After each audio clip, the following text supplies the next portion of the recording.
Isham Jalil guna propaganda lama untuk gugat kepimpinan Anwar. Siasatan terhadap Isham Jalil kerana gesaannya agar Anwar Ibrahim menyaman Bloomberg jelas mencerminkan satu lagi usaha terdesak pihak yang cuba menggugat kredibiliti Perdana Menteri. Isham yang kini tidak lagi relevan dalam UMNO dilihat menggunakan taktik populis lama mencipta isu di mana tiada isu.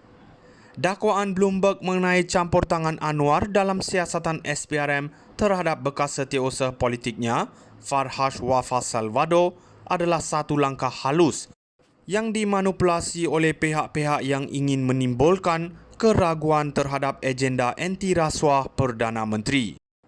Ironinya, Isham yang sepatutnya faham bahawa tuduhan tanpa asas dari sumber asing boleh digunakan untuk melemahkan institusi negara, memilih untuk memperbesar-besarkan perkara ini demi kepentingan politik sempit. Hakikatnya kerajaan pimpinan Anwar Ibrahim telah menunjukkan komitmen kukuh dalam memerangi rasuah dan tindakan SPRM yang bebas dari pengaruh politik menjadi satu bukti jelas. Tuduhan terhadap Anwar adalah satu cubaan hina untuk menggoyahkan kepercayaan rakyat terhadap usaha reformasi yang sedang berjalan. Jika benar laporan Bloomberg itu salah, saman bukanlah keutamaan. Reputasi Anwar telah terbukti kukuh di pentas nasional dan antarabangsa. Tidak perlu tunduk kepada permainan kotor media atau pihak berkepentingan yang sekadar mahu menimbulkan keraguan palsu. Malah tindakan Isham yang menggesa saman ini tidak lebih daripada sekadar cubaan mencari perhatian politik untuk diri sendiri.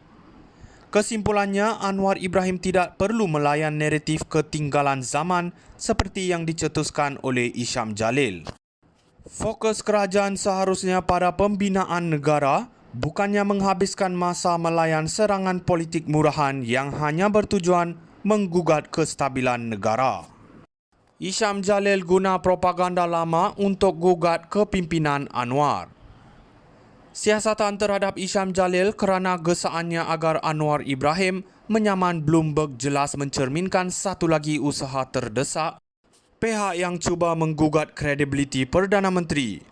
Isham yang kini tidak lagi relevan dalam UMNO dilihat menggunakan taktik populis lama mencipta isu di mana tiada isu. Dakwaan Bloomberg mengenai campur tangan Anwar dalam siasatan SPRM terhadap bekas setiausaha politiknya, Farhas Wafa Salvador, adalah satu langkah halus yang dimanipulasi oleh pihak-pihak yang ingin menimbulkan keraguan terhadap agenda anti rasuah Perdana Menteri. Ironinya, Isham yang sepatutnya faham bahawa tuduhan tanpa asas dari sumber asing boleh digunakan untuk melemahkan institusi negara, memilih untuk memperbesar-besarkan perkara ini demi kepentingan politik sempit.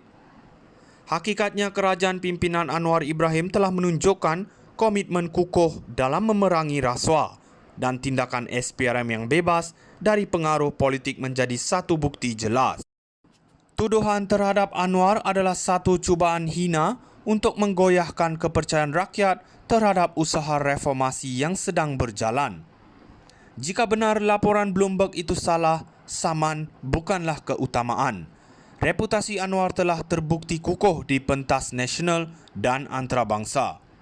Tidak perlu tunduk kepada permainan kotor media atau pihak berkepentingan yang sekadar mahu menimbulkan keraguan palsu. Malah tindakan Isham yang menggesa saman ini tidak lebih daripada sekadar cubaan mencari perhatian politik untuk diri sendiri. Kesimpulannya, Anwar Ibrahim tidak perlu melayan naratif ketinggalan zaman seperti yang dicetuskan oleh Isham Jalil. Fokus kerajaan seharusnya pada pembinaan negara, bukannya menghabiskan masa melayan serangan politik murahan yang hanya bertujuan menggugat kestabilan negara. Isham Jalil guna propaganda lama untuk gugat kepimpinan Anwar. Siasatan terhadap Isham Jalil kerana gesaannya agar Anwar Ibrahim menyaman Bloomberg jelas mencerminkan satu lagi usaha terdesak pihak yang cuba menggugat kredibiliti Perdana Menteri. Hisham yang kini tidak lagi relevan dalam UMNO dilihat menggunakan taktik populis lama mencipta isu di mana tiada isu. Dakwaan Bloomberg mengenai campur tangan Anwar dalam siasatan SPRM terhadap bekas setiausaha politiknya, Farhas Wafa Salvador, adalah satu langkah halus yang dimanipulasi oleh pihak-pihak yang ingin menimbulkan keraguan terhadap agenda anti rasuah Perdana Menteri. Ironinya, Hisham yang sepatutnya faham bahawa tuduhan tanpa asas dari sumber asing boleh digunakan untuk melemahkan institusi negara, memilih untuk memperbesar-besarkan perkara ini demi kepentingan politik sempit. Hakikatnya kerajaan pimpinan Anwar Ibrahim telah menunjukkan komitmen kukuh dalam memerangi rasuah dan tindakan SPRM yang bebas dari pengaruh politik menjadi satu bukti jelas. Tuduhan terhadap Anwar adalah satu cubaan hina untuk menggoyahkan kepercayaan rakyat terhadap usaha reformasi yang sedang berjalan. Jika benar laporan Bloomberg itu salah, saman bukanlah keutamaan. Reputasi Anwar telah terbukti kukuh di pentas nasional dan antarabangsa. Tidak perlu tunduk kepada permainan kotor media atau pihak berkepentingan yang sekadar mahu menimbulkan keraguan palsu. Malah tindakan Hisham yang menggesa saman ini tidak lebih daripada sekadar cubaan mencari perhatian politik untuk diri sendiri. Kesimpulannya, Anwar Ibrahim tidak perlu melayan naratif ketinggalan zaman seperti yang dicetuskan oleh Hisham Jalil. Fokus kerajaan seharusnya pada pembinaan negara, bukannya menghabiskan masa melayan serangan politik murahan yang hanya bertujuan menggugat kestabilan negara. Hisham Jalil guna propaganda lama untuk gugat kepimpinan Anwar. Siasatan terhadap Hisham Jalil kerana gesaannya agar Anwar Ibrahim menyaman Bloomberg jelas mencerminkan satu lagi usaha terdesak pihak yang cuba menggugat kredibiliti Perdana Menteri. Hisham yang kini tidak lagi relevan dalam UMNO dilihat menggunakan taktik populis lama mencipta isu di mana tiada isu.